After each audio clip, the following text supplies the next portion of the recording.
My name is Despereaux.m4v. When I was born, nobody thought I would live. For one thing, I was small, very small. I had huge ears that looked ridiculous, and I was born with my eyes open. Apparently, you're not supposed to live if you're born with your eyes open, but I did. My mother said I was a disappointment. My father said there was something wrong with me, and maybe there was. I was sick all the time. I coughed and sneezed and ran high temperatures. I fainted at loud noises. And I certainly didn't act like normal mice were supposed to. I guess I was what you would call a nonconformist. I didn't eat the glue off the binding of books. I didn't run from the light that shone through the open windows. Instead, I was fascinated by it, and I would stare at it whenever I could. But then one day, I learned something extraordinary. I realized that I could read. The words on the page were so marvelous and beautiful, and just reading them aloud made me quiver with excitement and wonder. Once upon a time. Those were the words in the book. I could almost feel the power radiating from them. It was the story of a brave knight who honors and protects a beautiful princess.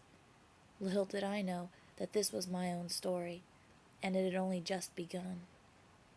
My brothers and sisters gave up trying to get me to act like a proper mouse, and after a while just let me roam around the castle as I pleased. It was during one of those days that I heard something that apparently no one else could hear. It sounded like honey. It was so sweet. I followed the sound, and I saw the king playing the guitar and singing his daughter to sleep. Then I realized that beautiful sound was music. I ended up following the music out from behind the wall and sat right at the foot of the king to listen to it. And that is a mouse rule that I had always adhered to before, no matter what. Never reveal yourself to a human, or talk to them. The princess had beautiful golden hair and very sharp eyes. Her name was P, and when I saw her, I fell in love. She called me to her and wasn't scared of me. I had never felt so wanted before, and it felt really nice. It was the first time I had really been accepted for who I was by anybody. I didn't know that my brother Furlough had been watching everything and ran to inform the Mouse Council what I was doing. I was deemed guilty of breaking the highest rules of the Mouse Council by speaking to and loving a human. I really hoped my dad would say something in my defense, anything. My mom, of course, was no help, but then again, it's not like she ever really was supportive from the beginning. But Dad, when you let them cast me into the dungeon, I was heartbroken. There's nothing more frightening than the knowledge that your own family has betrayed you and sent you down to the darkness, never to see the light, never to see Princess P again. Quite suddenly, my story meant nothing. There was no knight in shining armor, and I wasn't going to be saving any princess.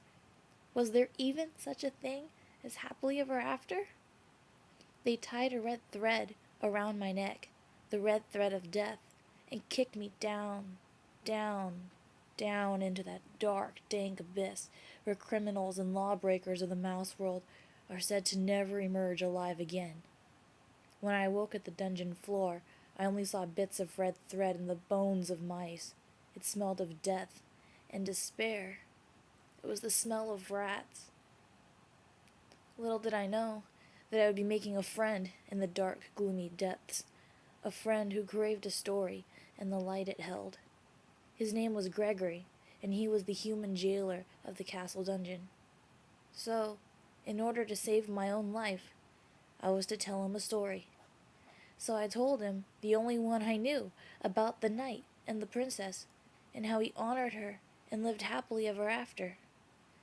Little did I know that this was my own story, and it had only just begun.